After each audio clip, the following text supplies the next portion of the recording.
Erreur fatale. La faiblesse la plus dangereuse d'une femme n'est pas qu'elle ait besoin d'être sauvée. C'est son besoin obsessionnel d'être elle, la sauveuse. Ce fantasme narcissique de « je suis la seule qui peut le dompter », la seule qui le comprend vraiment. Et quand tu actives cet instinct, elle s'investit, elle devient obsédée, et elle te transforme en son projet de vie. Reste là, je vais t'enseigner exactement comment cela fonctionne. Écoute, je vais être direct avec toi. Ce que je vais te raconter, tu ne l'entendras dans aucun programme de relation, ni dans ces livres de développement personnel qui te disent d'être toi-même et que la bonne femme arrivera. C'est des ordures emballées dans du joli papier. La vérité est la suivante. Il existe un instinct féminin si puissant, si profond, que lorsque tu le comprends et l'utilises à ton avantage, il change complètement la dynamique de pouvoir dans n'importe quelle relation. Et je ne parle pas de trucs bon marché ni de faire l'intéressant en feignant d'avoir une vie fascinante. Je parle de psychologie pure, de comment fonctionne réellement l'attraction. T'es-tu déjà demandé pourquoi ta cousine, ta sœur ou cet ami, que tu as fini toujours avec le même type d'homme, le type qui a des problèmes, celui que personne ne comprend, celui qui traverse un moment difficile, et elle jure que cette fois ce sera différent, qu'elle peut le changer, qu'elle est spéciale. Ce n'est pas une coïncidence. C'est de la biologie mélangée à de l'ego. Les femmes grandissent en consommant des histoires où elles sont l'héroïne qui transforme le monstre en prince. La Belle et la Bête n'est pas un conte pour enfants. C'est un manuel d'instruction que les femmes mémorisent depuis toute petite. Elles veulent être l'élue, la seule qui réussit ce que personne d'autre n'a pu faire. Cela les fait se sentir précieuses, uniques, spéciales. Et voici ce que la majorité des hommes ne comprend pas. Quand tu arrives en étant le type parfait, sans problème, sans couche, sans mystère, sans rien qu'elle ait besoin d'arranger, tu n'actives rien en elle. Tu es sûr, tu es prévisible, tu es ennuyeux. Maintenant, avant que tu penses que je suis en train de te dire de devenir un désastre humain, attends. Il ne s'agit pas d'être un perdant, ni un idiot émotionnel. Il s'agit de quelque chose de beaucoup plus calculé, plus intelligent. Machiavel comprenait cela quand il parlait du pouvoir d'être craint et aimé en même temps. Cet équilibre parfait entre force et vulnérabilité est ce qui crée la fascination. Parce que regarde, mon ami, ce qui fonctionne vraiment est ceci. Quand tu projettes de la force, du contrôle, de l'assurance en toi-même, mais que tu laisses entrevoir qu'il y a quelque chose de plus profond, quelque chose qu'elle ne peut pas tout à fait atteindre, quelque chose de brisé que seule la bonne femme pourrait comprendre, c'est là que tu allumes la mèche. Elle commence à s'investir. Elle commence à essayer de déchiffrer qui tu es vraiment. Elle commence à penser à toi quand tu n'es pas là. Et le plus important, elle commence à croire que si elle réussit à te sauver ou à te comprendre, cela fait d'elle quelqu'un de spécial. Ce n'est pas encore de l'amour, c'est de l'ego. Mais l'ego est le premier pas vers l'obsession. Et voici ce qui est fort. Nous ne tombons pas amoureux de qui nous résout la vie. Nous tombons amoureux de ce dans quoi nous investissons de l'effort, du temps, de l'énergie émotionnelle. C'est le même principe pour lequel tu valorises plus la voiture, pour laquelle il t'a fallu des années d'économie, que celle qu'on t'a offerte. C'est de la psychologie basique, mais personne ne te le dit aussi crûment.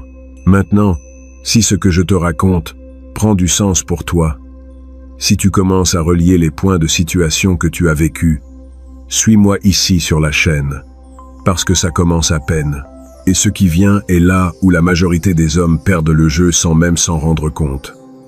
La vraie question n'est pas si cet instinct existe. La question est, sais-tu comment l'activer sans te détruire dans le processus? Parce que c'est là que vient la partie délicate. Très bien. Maintenant vient le meilleur.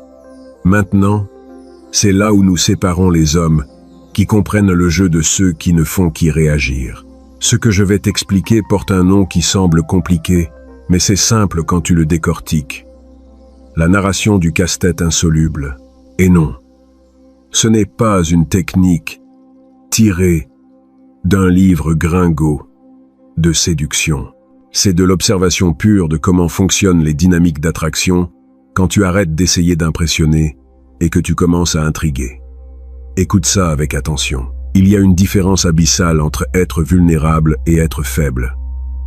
La majorité des hommes confondent ces deux concepts, et c'est pour ça qu'ils finissent dans la zone d'amis, ou en étant l'épaule sur laquelle elles pleurent pour un autre. Être faible, c'est te plaindre de ta vie, c'est avoir besoin de validation constante, c'est lui demander de te résoudre les choses. C'est montrer de l'insécurité dans chaque mouvement. Cela n'attire personne, ni homme, ni femme. Cela génère seulement de la pitié, et la pitié tue tout désir. Mais être vulnérable de manière stratégique, ça, c'est une toute autre chose. Quand tu te présentes comme un homme qui a sa vie en ordre, qui sait où il va, qui n'a besoin de personne pour survivre, mais qu'à un moment spécifique, dans un contexte intime, tu laisses voir une cicatrice émotionnelle, un morceau de ton histoire qui t'a marqué, quelque chose qu'elle n'attendait pas. C'est là que quelque chose s'active dans son cerveau. Machiavel l'a compris quand il a écrit sur le pouvoir de la perception. Il ne s'agit pas d'être bon ou mauvais. Il s'agit de comment on te perçoit. Un prince doit être craint et respecté, mais il doit aussi montrer qu'il est humain, quand cela convient. Cet équilibre est ce qui crée la loyauté, la fascination, l'intérêt véritable. Maintenant, traduis cela aux relations. Tu es l'homme fort, celui qui a le contrôle, celui qui ne s'effondre pas face aux problèmes. Mais tu as une histoire, une blessure du passé qui te pèse encore. Peut-être que c'était une trahison. Peut-être que tu as perdu quelqu'un d'important. Peut-être que tu as pris une décision qui t'a changé pour toujours. Peu importe ce que c'est, l'important est que cette blessure a fait de toi qui tu es. Mais elle ne te définit pas complètement. Et voici la clé. Quand tu partages cela, tu ne le fais pas en cherchant du réconfort. Tu ne le fais pas en demandant qu'elle te répare. Tu le partages comme un fait, comme quelque chose qui fait simplement partie de toi. Et après, tu vas de l'avant. Tu ne restes pas là, à attendre sa réaction émotionnelle. Cela la déstabilise. Parce qu'elle s'attend à ce que si tu t'ouvres, tu deviennes dépendant de son approbation. Mais quand tu t'ouvres, et qu'ensuite tu te retires, quand tu montres de la profondeur mais que tu maintiens de la distance, quand tu es fort mais blessé, complexe mais inatteignable, là tu allumes quelque chose qu'elle ne peut pas éteindre. Pense à ça comme le meilleur mezcal que tu as goûté. La première gorgée te frappe fort. Tu sens la chaleur, la complexité. Mais après, vient ce goût que tu ne peux pas déchiffrer complètement. Ces notes qui changent chaque fois que tu le goûtes, c'est ce que tu dois être. Fort au début, complexe en approfondissant, impossible à déchiffrer complètement. Elle va vouloir te comprendre. Elle va vouloir être celle qui finalement te lie complètement. Elle va investir des heures à penser à ce qui t'a rendu ainsi, ce qui s'est passé dans ta vie, comment elle peut être différente des autres. Et plus elle investit pour essayer de te déchiffrer, plus elle devient accro. Mais attention, et c'est important, cela ne fonctionne pas si tu fais semblant. Si tu inventes des traumatismes que tu n'as pas, si tu crées du drame là où il n'y en a pas, elle va le sentir à des kilomètres. Les femmes ont un détecteur de fausseté que nous n'imaginons même pas. Cela fonctionne quand tu utilises ta vérité de manière intelligente, quand tu partages le réel, mais que tu contrôles le quand et le comment. Il ne s'agit pas de manipuler en créant des mensonges. Il s'agit d'architecturer la présentation de ta vérité pour générer l'effet correct. C'est la différence entre séduction intelligente et manipulation bon marché. Et laisse-moi te dire autre chose. Ce n'est pas seulement pour l'attirer, c'est pour la garder intriguée à long terme. Parce que le problème de beaucoup de relations n'est pas comment elles commencent. C'est qu'après quelques mois, l'homme a déjà montré toutes ses cartes. Il n'y a plus de mystère. Il n'y a plus rien à découvrir. Et elle s'ennuie. Mais quand tu comprends cela, quand tu sais comment doser ta profondeur, comment révéler des morceaux de toi sans donner le puzzle complet, elle ne finit jamais de te connaître totalement. Et ça, mon ami, c'est ce qui crée une obsession durable. Maintenant, laisse-moi te raconter quelque chose qui va changer complètement ta façon de voir les relations.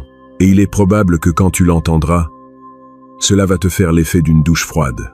Mais c'est la vérité la plus pure qui existe sur l'attraction humaine.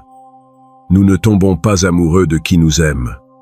Nous tombons amoureux de qui nous fait investir. Relis ça encore une fois. Laisse-le entrer. Nous ne tombons pas amoureux de qui est toujours disponible, ni de qui nous résout la vie, ni de qui nous traite comme des rois.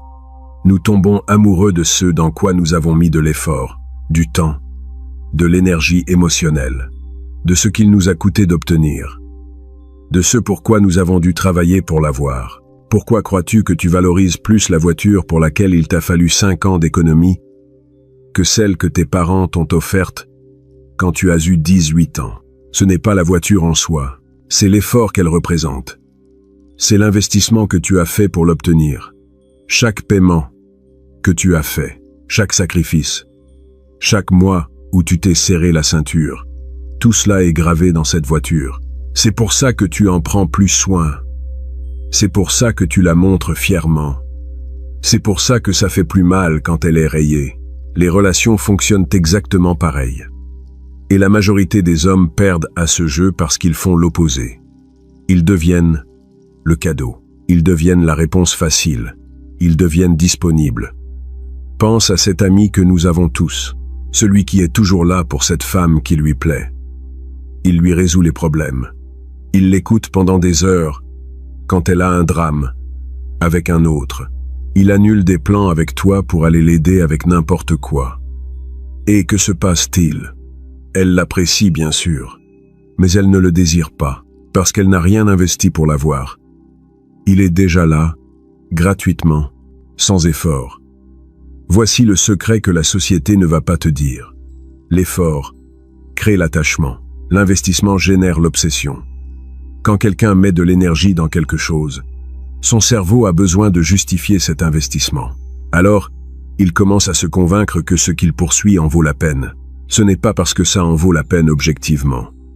C'est parce qu'il a déjà trop investi pour admettre qu'il s'est trompé.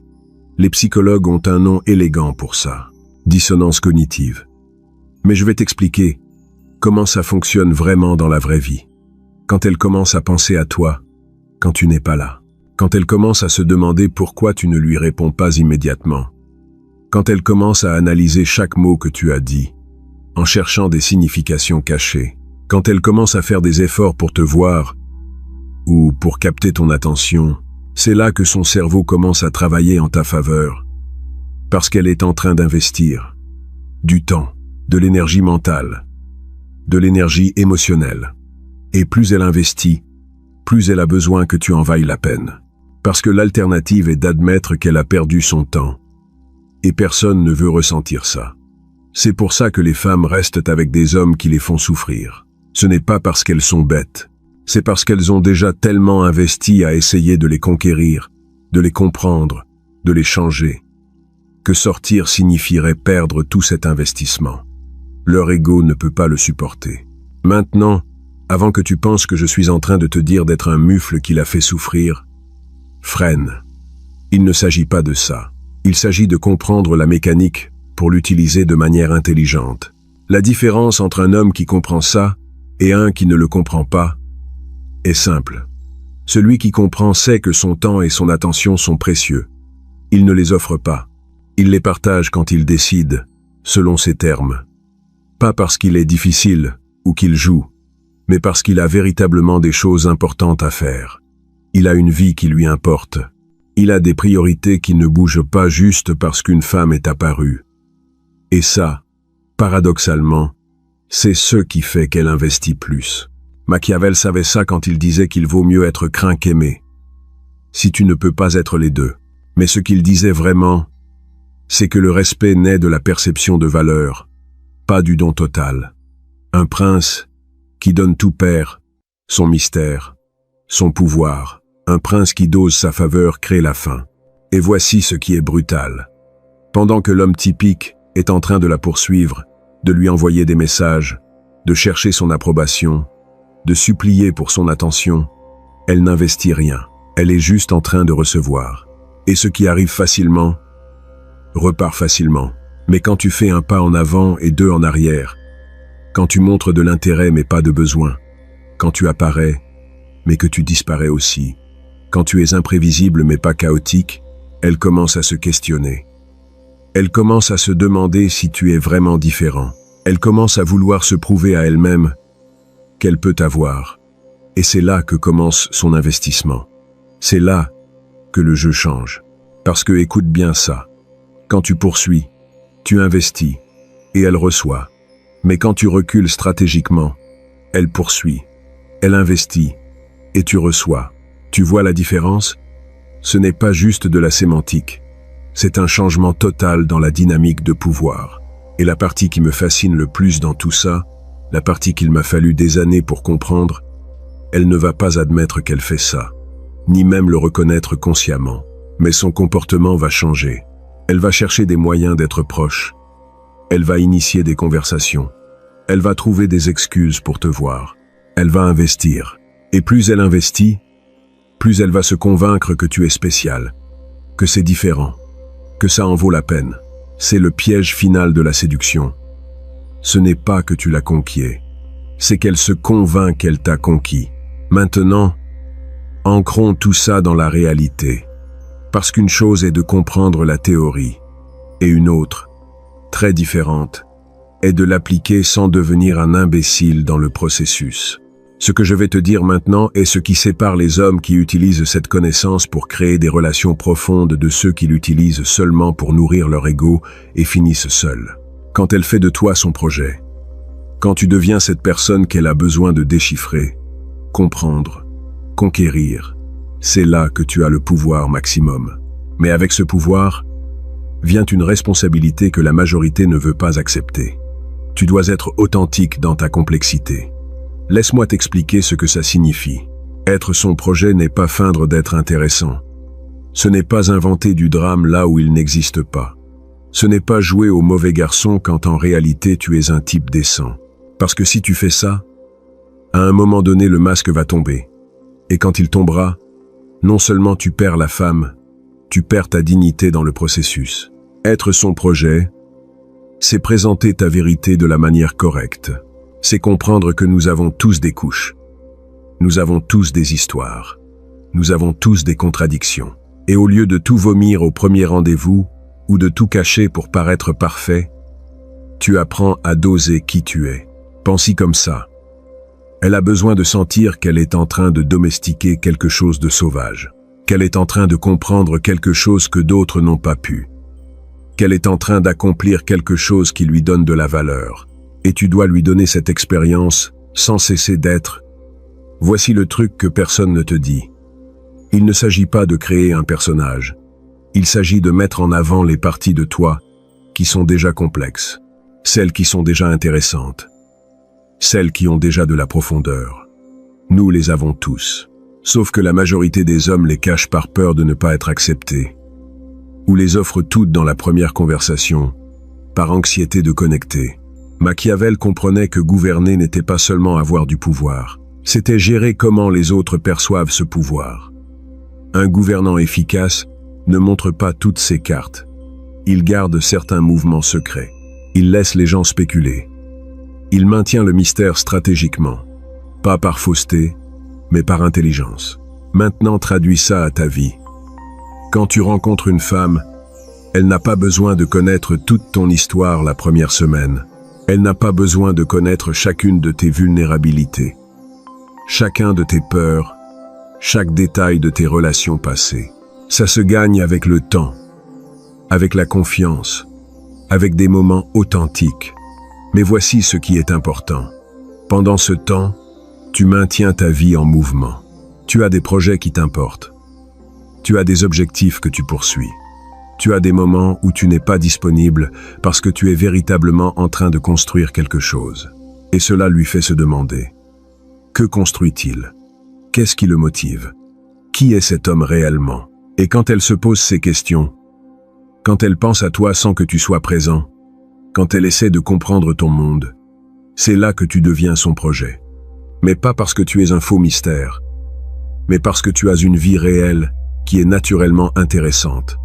Maintenant, la ligne fine sur laquelle tu dois marcher est celle-ci. Ne lui donne jamais tout ce qu'elle demande, mais ne la laisse jamais les mains vides. Donne-lui toujours assez pour qu'elle se sente proche, mais jamais autant pour qu'elle sente qu'elle t'a complètement. C'est comme alimenter un feu. Si tu jettes tout le bois d'un coup, tu l'étouffes. Si tu n'y jettes rien, il s'éteint tout seul. Mais si tu y mets morceau par morceau, au bon moment, le feu reste ardent. Et voici quelque chose que beaucoup ne voudront pas entendre. Cela ne fonctionne pas pour des relations superficielles. Ce n'est pas pour l'homme qui veut juste coucher avec quelqu'un et disparaître. C'est pour l'homme qui comprend que la vraie séduction est à long terme. Que le vrai pouvoir réside dans la création d'une dynamique où elle choisit de rester non par nécessité, mais par fascination. Parce qu'à la fin, mon ami, ce que nous construisons ici n'est pas un piège. C'est une dynamique où les deux gagnent. Elle obtient ce qu'elle cherche biologiquement. Un homme qui est un défi, qui a de la profondeur, qui n'est pas comme les autres. Et toi, tu obtiens ce dont tu as besoin.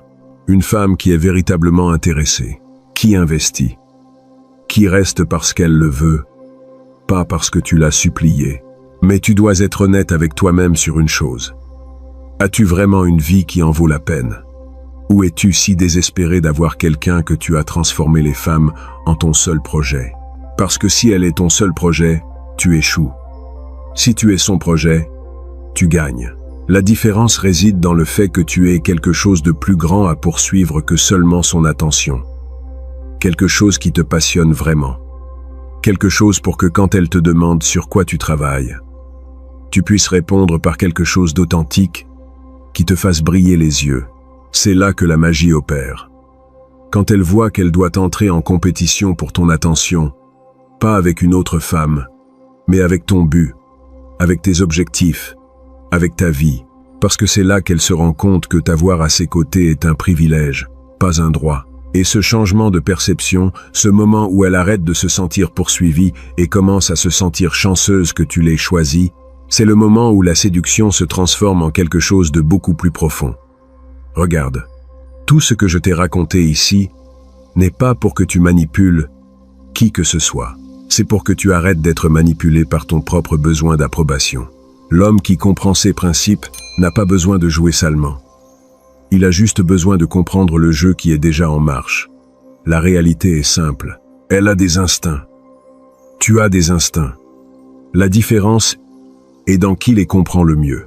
Et maintenant que tu sais ça, la question n'est pas si ça fonctionne. La question est, qu'est-ce que tu vas faire de cette connaissance? Parce que tu peux l'utiliser pour construire quelque chose de réel, ou tu peux l'utiliser pour nourrir ton ego et finir vide. La décision a toujours été tienne. Si tu es arrivé jusqu'ici, laisse dans les commentaires un conseil que tu donnerais à d'autres hommes sur les relations. Quelque chose que tu as appris à la dure. Quelque chose de vrai. Et suis-moi pour plus de conversations que personne d'autre n'a.